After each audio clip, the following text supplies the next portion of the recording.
Warning, the following program is rated S for strange. You have been warned. In the darkened corner where shadows creep, two hosts emerge from the fathomless deep. Strange monkey grins with a ghastly cheer. His co-host Noodles brings the eerie near. They're the horror freaks, so they know it all.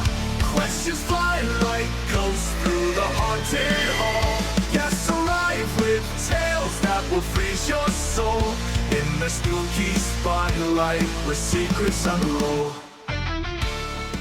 Welcome, ladies and gentlemen. Welcome back to another episode of Horror Freaks. I am your host, the Strange Monkey. Stop it. No need for all that applause nonsense. And here is my co-host, Noodles. Hey, it's Noodles, baby! Alright, settle down, buddy. Alright, so, we're gonna kick this off with movie recommendations and TV show recommendations. Noodles, do you want to get started? Well, based on who our guest is, I'm just gonna say Tales from the Crypt, Demon Knight with crazy-ass Billy Zane, and Tales from the Crypt, Bordello of Blood with crazy-ass Dennis, Miller. That's right, Dennis Miller. I almost said Dennis Leary. And the 1972 Tales from the Crypt? We're not going to talk about that ritual one. Okay. And for the TV shows, every single season of Tales from the Crypt. Alright, they're all interesting in their own way. That last season was a little rough. But it's Tales from the Crypt, okay? So, there we go. Now then, without further ado, we are going to introduce the guests for this episode. Ladies and gentlemen, Jen's Reviews from the Grave. Hey, everybody out there in YouTube land. This is Jen from Jen's Reviews from the Grave. And I am so beyond honored to be a part of my good friend Strange Monkey's Horror Freak series. You know, Booze and Ghouls, Marty calls me his super freak, and I love horror just as much as I love that Irishman's penis. So I'm going to carry the title of horror freak just as proudly as I do the title of a super freak. So thank you so much, Strange Monkey, for having me today. What are we doing? She's gonna ruin everything. No, she's not. Strap in, folks. It's gonna be a bumpy ride. Question 1. Which movie do you think has the worst reputation? Halloween Resurrection or The Exorcist 2? Actually, this is not a hard question, at least not for me. Hands down, I am gonna have to go with Exorcist 2, The Heretic. And I know, I can hear some people in the balcony already shouting, but Jen, trick or treat, motherfucker.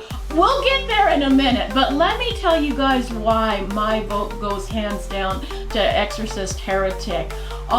Exorcist Heretic is a movie that has a reputation, not just amongst horror fans, but just around cinephiles in general.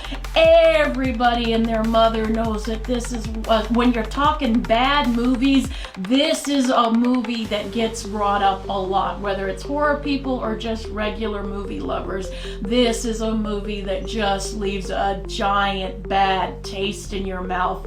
And it's no wonder, because the original Exorcist is a beloved movie. I mean, it is considered a masterpiece. A lot of people will tell you it is one of the scariest films that has ever been put onto celluloid. So already the movie part 2 already has an astounding, level to live up to. Just to meet halfway is going to be a hard bill to fill.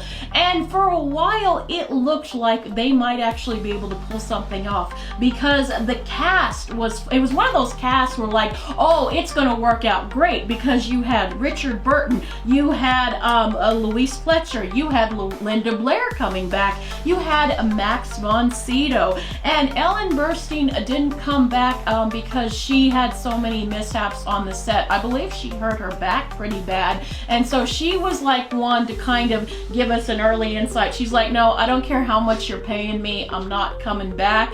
And it could have been the issues with her back and just the unpleasantness on the set, or it could have been she saw this script and was like, I ain't doing this. I ain't putting my name on this piece of shit. But again, before we saw the film and we just heard that cast list, we thought we'd be in pretty good hands, not to mention James Earl Jones.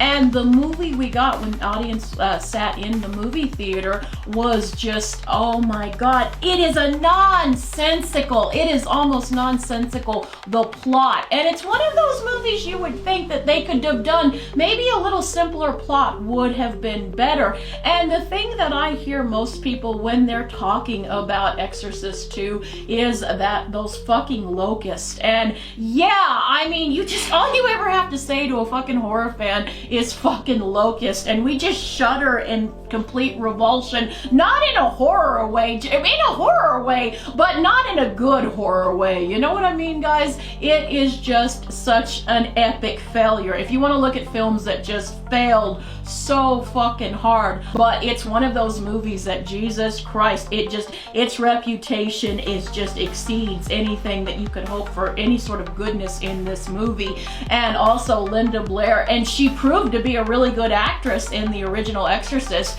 but I mean, she just is just a blank slate. I mean, there's nothing for her to do. And even Richard Burton, who's a fucking phenomenal actor, couldn't really ring in much. And luckily Max von Sydow isn't in the film too much. I mean, it is just an epic failure. Where you put that up against Halloween Resurrection. And remember, kids, I know there's some people in the balcony saying, but Jen, trick or treat, motherfucker.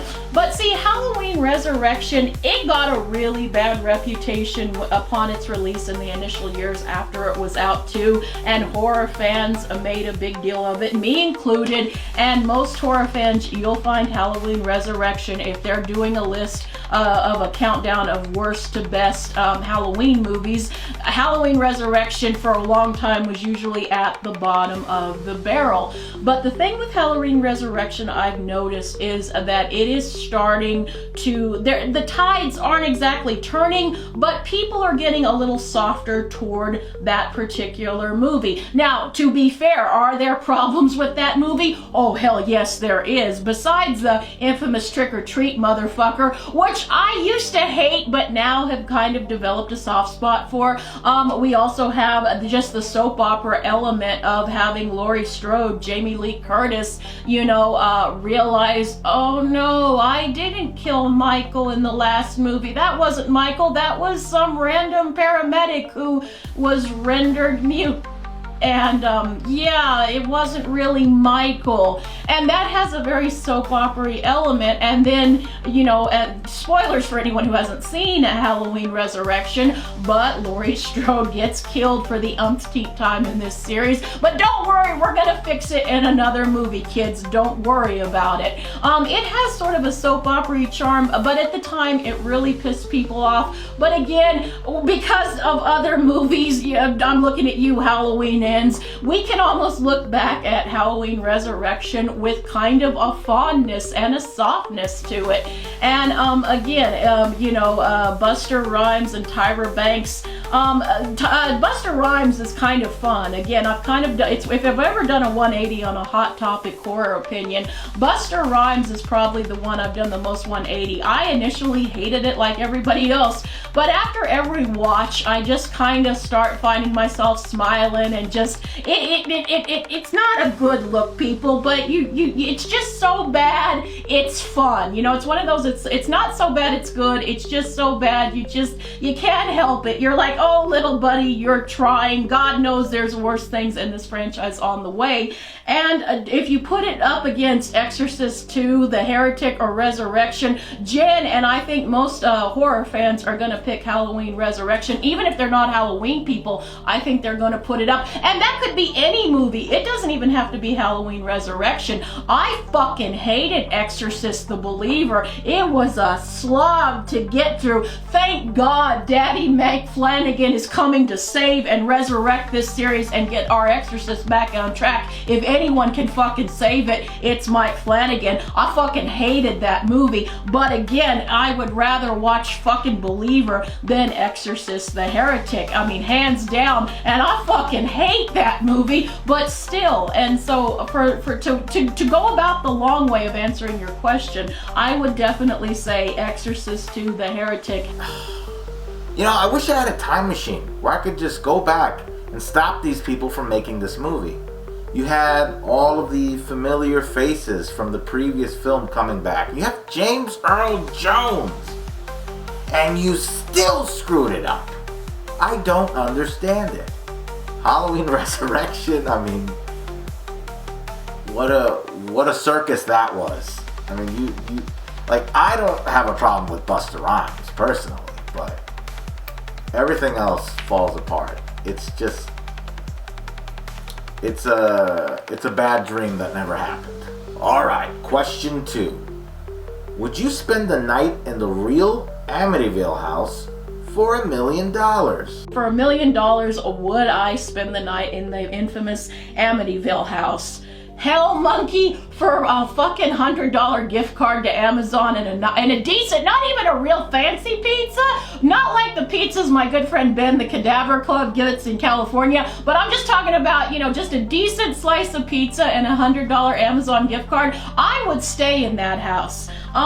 Most horror fans know this now, but I hate to tell anyone who isn't aware of this, but the Amityville, now the murders actually did happen, that really did happen, but the rest of the story was bullshit. The actual author of the book, I think upon his deathbed, kind of made a deathbed confession saying it was all bullshit. So $1 million, I'll take it if you're offering and asking, but you could get me. I'm a cheap date, guys. $100 gift card to Amazon. I could get some cool coloring supplies and a nice pizza, and that would be more than enough for me to stay in that house. I think it would be kind of cool. You know, the whole world is a graveyard, guys, and bad shit probably has happened anywhere you can think of. If you do enough research, no matter what, you could randomly pick any house anywhere in the world and you're gonna find some fucked up shit that happened at one time or another. So you gotta take it with a grain of salt. But again, if anybody's asking, I sure as shit would take $1 million. I think anybody would. And again, like I said, it would be a little uncomfortable. In all seriousness, if I found a house that was super cheap and there was some hinky shit that went on in the house, such as murders or anything like that, I probably would be a little bit nervous to stay, but I know me, I'm a cheapskate, so I'm gonna be like, yeah, but we're getting this house at a really good deal. I would just probably have a priest come over and bless it or something. I'd be a little uncomfortable, but not uncomfortable enough to make the final sale, because like I said, the whole world is a graveyard, and probably even where you live probably has some fucked up shit happen to it. Maybe do some research, people. Sweet dreams, by the way. You know what? I have to agree with you. You're absolutely right. I wouldn't even spend time in there. No thank you. This is a much better idea. No judgments here. Question 3. Which zombie movie do you think is the most underrated? I am so glad you asked this question, Monkey, because I love my zombie films. You guys know that one, as much of a cliche bitch as I probably am coming out across, one of my all-time favorite zombie movies is the movie that started it all, George Romero's A Night of the Living Dead. I absolutely love that movie, but to be fair as well, that one's just a classic that stands above everybody else's, all the other zombie movies' shoulders. There's been some really great movies that have come out, and some of them have been celebrated, others have been overlooked. One of the movies that I think is overlooked, this isn't my actual answer, but I have to give a shout out, is the actual remake from the 90s that came out with Tony Todd, and that movie is a really one that people don't talk enough about, that remake of the Night of the Living Dead. Tom Savini was the director of that movie, and you can tell some of the special effects are amazing amazing. You have Tony Todd playing an iconic role and making it his own. I'm not exactly crazy about what they do with the Barbara character. I'm one of the few people that actually really like the original Barbara, but it was a different take. It did something, what I always say a good remake does. It took something that we'd seen done before and been respectful to it, but kind of gave it a fresh twist, and I appreciated that of that film. So that's one that I would tell horror fans that a lot of horror fans always miss. It's from the 90s and it is the remake. But my official answer for this is a movie from 2016 called Here Alone. Now, this is a movie that is an independent movie, and for some people it might be a little bit on the slow side. And it's about, there's an epidemic going on, and there's zombies, and there is a woman living, she loses her family, and she's living alone. She's basically turned into a survivalist, and she runs across a husband and his daughter, and they form a family, and things go on from there. And it's not a particular, I'm going to warn you guys right now, it's not a particularly happy ending what happens at the end, but that's one of the reasons I love this film so much. It's a darkly beautiful film. The makeup effects, even though it's a very lower budget film, I really love what they do with the special effects in this movie. As far as I know, it's all practical. It's just a really great, somber, tense movie. And if you're someone like me who's just kind of interested in like how to survive out in the wild without any technology or help, these movies are very fascinating, because that's what our character does. She has to learn how to live out on her own, just pretty much overnight. Her family gets, she loses her family and is, you know, surviving, and she's become a very tough cookie through her journey, and she meets this father and daughter, and things go from there. And it's a beautiful film, it's a heartbreaking film, and it's one I never hear about when we're talking zombie films, and I think it's a damn shame. I loved it back in 2006, and it's a movie that has always stuck with me, so I would highly recommend a movie called Here Alone. That would be my pick for an underrated zombie flick. And we have a bonus question. I get a trivia question, do I, Mr. Strange Monkey? I do, I does. A man finds a book and nearly crumbles all humanity. Which horror movie is this? I feel like this might be a trick question, because when I read this question, it seemed a little easy, and you're probably gonna tell me I'm wrong. But for the answer, I'm gonna go, is it Evil Dead, or am I just totally missing something? When I read the question, you know, a man discovers a book that threatens all of humanity, threatens to crumble human civilization as we know it. My immediate answer was Evil Dead, but I'm probably wrong. See, I guess I'm not as much of a horror freak as I thought. I'm a big phony. Some people are going, I knew she was a fake horror fan, but whether it's wrong or right, that is the answer I'm gonna lock in. Is it Evil Dead, or am I totally fucking wrong? Aha! That is absolutely correct. You got it. Good job. Okay, and last question for you, Jen. Where can we find your horror content? Do you have any upcoming projects? Let us know. Well, you guys can find me on the YouTube channel called Jen's Reviews from the Grave. I make videos. Sometimes you guys get solo videos. Sometimes you get a twofer with me and my daughter Velvet. We both love horror, and we talk about all facets of horrors. If it's horror, we cover it. Whether it's TV shows, films, movies, news, whatever, we have a good time. Sometimes we go into deep dives and get very serious. Other times we just have a really good time. And as for any upcoming projects, I do have an upcoming project that I'm working on that hopefully should be out here in a few days. It is a project that I kind of stole with the creator's blessing. My good friend Sean Patrick Erskine actually came up with the top 10 performances in horror cinema, and I thought it was such a good video and such a good idea. I talked to Sean, and he said, sure, go ahead, make your own video. And we were doing horror hangouts that night, and my good friend Triv said, you guys should just make this a tag video, and that's what I did. Now, it was on my end, it was a very long video, so it's in the process of editing, so it should be out in a couple of days.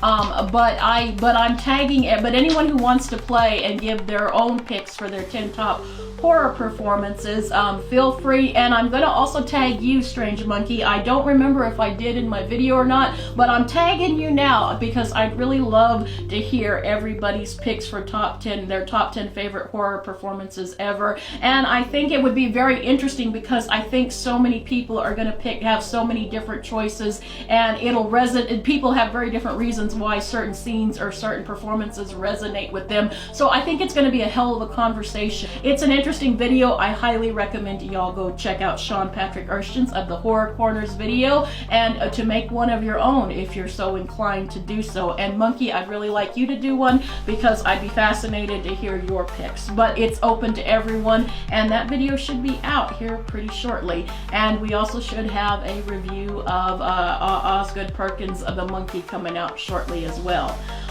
Thank you so much, Monkey, for asking me these questions and letting me participate in your Horror Freak series. It was an honor. You have always been such a great friend to me, and I always enjoy working with you. So thank you so much for having me on, and thank you guys for listening. And I'll say what I always say, keep watching and talking horror, and I'll see you guys real soon. Thank you again, Strange Monkey, and bye guys. Jen from Jen's Reviews from the Grave, thank you very much for joining us on Horror Freaks. We'll be right back. Tales from the Crypt Thursday. Hack-to-hack tales that terrify. Naughty or nice. Tales from the Crypt Thursday beginning at 8 on Sci-Fi. And now, a moment with Noodles. Pets are your best friends in horror movies, especially cats. If you mess with a cat, that cat is going to come back and beat the hell out of you. Do what you want with this information. And that was a moment with Noodles. Thank you very much for watching Horror Freaks. We'll be back with a brand new episode very soon. Be sure to subscribe and click on that notification bell so you won't miss out on any of the episodes. See you soon.